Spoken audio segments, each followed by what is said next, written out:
It was just another Thursday morning, the kind where the air smells like fresh coffee and the world feels like it's moving at half speed. I'd slipped into my favorite spot, Sunset Cafe, at the crack of 7:30 a.m., hoping to steal a quiet hour before the office grind. The place was a cozy little haven, tucked in a commercial plaza just outside our neighborhood, Oakwood Heights. The outdoor courtyard was empty, the pergola casting perfect shade over my go-to table. I tossed my baseball cap on it to claim my spot and stepped inside to order my usual black coffee, extra shot, no fuss. Little did I know, that Cap was about to ignite a firestorm that'd end with police lights flashing and jaws on the floor.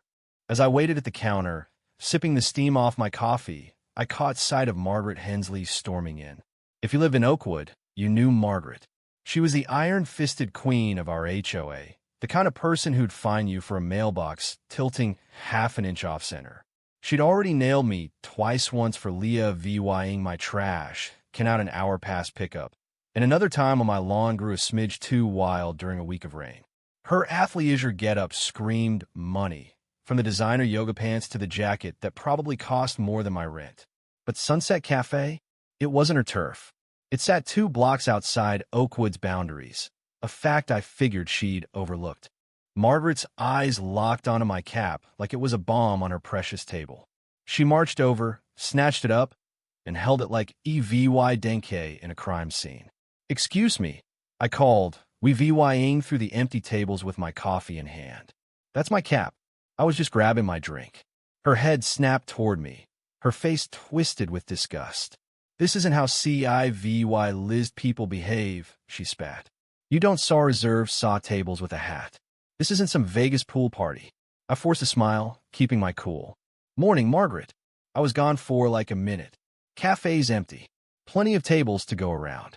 She gripped my cap tighter, her knuckles whitening. "That's all Mrs. Hensley saw to you, and I know exactly who you are. The one with the jungle for a yard." Her voice was climbing, loud enough to turn heads. "This is what's wrong with your generation. Rules don't apply, do they? Tables are for people who are saw here saw." By now, a few early birds were glancing over, phones subtly angled to catch the drama. I kept my tone even. "Margaret, I'm a paying customer." I stepped away for a second. "Can I have my cap back?" She didn't budge. Instead, she waved over a barista, a young woman named Sophie, who looked like she'd rather be anywhere else. "Excuse me," Margaret barked. "Do you allow people to hog tables with their junk when they're not even sitting?" Sophie shifted uncomfortably, but held her ground.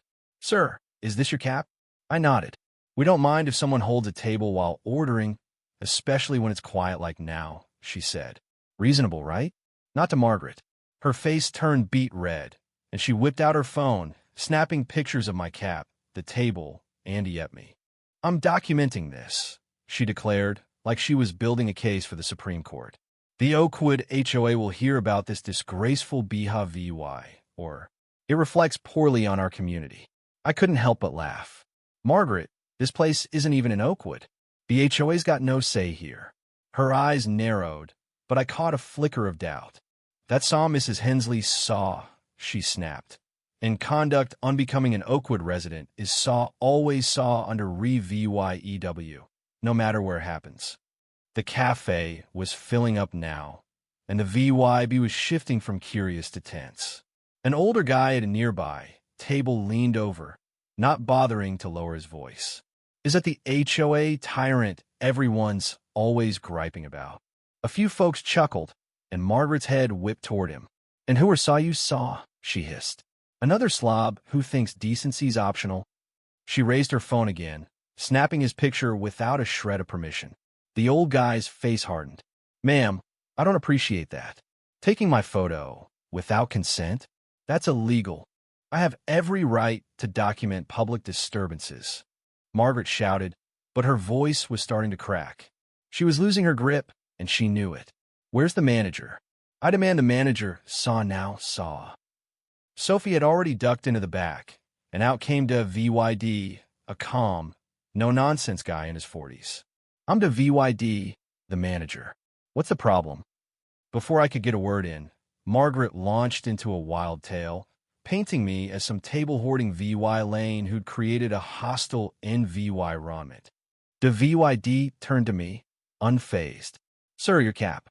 I nodded. I set it down while I ordered. "Gone for maybe 2 minutes. Cafe's half empty."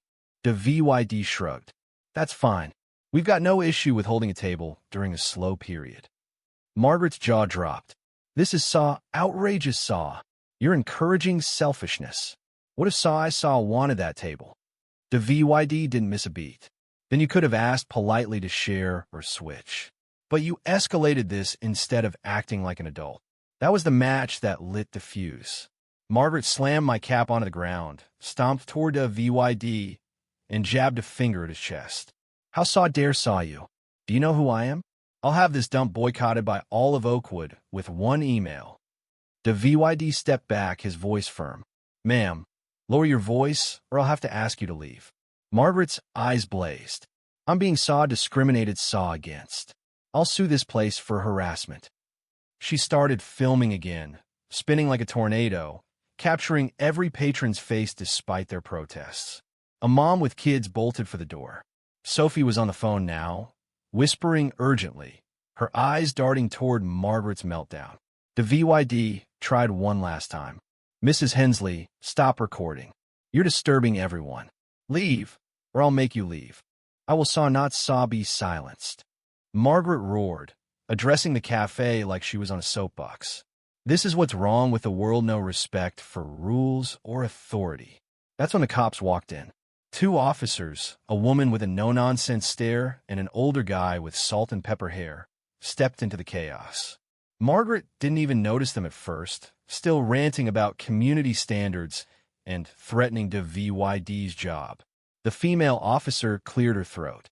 "Ma'am, lower your voice. We've got complaints about a disturbance." Margaret spun around, her face lighting up like she'd won the lottery. "Officers, perfect. I want to press charges against this place for harassment and this man for illegally reserve VY-ing property." The officer blinked. "Reser VY-ing property?" I stepped forward, keeping my cool. "Officers, I put my cap on a table while I ordered coffee." She took it, refused to give it back, and has been causing a scene for 15 minutes. Heads nodded. "Customers, Sophie, even to VYD back me up." The officers started taking statements, and as witnesses piled on about Margaret's yelling, filming, and threats, her smug grin faded. "This is absurd," she shrieked, but there was a nervous edge now. "I'm defending standards. They're ganging up on me because I enforce rules." The female officer held out a hand. "Ma'am, ID, please." Margaret froze. "I'm the VY Tim Saw. Why do you need my ID?" "The police answer to the HOA, just like everyone in this town." The officers exchanged a look, and the older one spoke, his voice like steel. "That's not how this works. Show us your ID." "Now." Margaret backed toward the door. "This is harassment. I'm Leah VY-ing." The female officer moved faster. "Stop right there. Leave, and you're interfering with an investigation." Margaret shoved past her, and that was it. In seconds, they had her against the wall, cuffs clicking around her wrists. The cafe went dead silent. "You're under arrest for disorderly conduct, obstruction of justice, and assault on an officer," the male officer said, reading her rights as Margaret's face went ghost white. As they marched her out, the tension snapped. Someone clapped, then another. Soon, half the cafe was cheering. The VYD handed me my crumpled cap. "Coffee's on us today, man." "Sorry about that." A guy passing by clapped my shoulder. "We've all been waiting for that woman to crash and burn." "You good?" I nodded, adrenaline still buzzing, and sank into my table, the pergola's shade feeling like a small VY Tory. 3 days later, an email pinged about an emergency HOA meeting. The room was quiet, almost somber. The VYC president stood up and announced Margaret had been booted from the board. Unanimous vote. She was facing charges disorderly conduct, obstruction, assault on an officer. Could mean a year in jail and fines topping due law $5,000. Word was her employer, some fancy real estate firm, had sidelined her indefinitely. The kicker?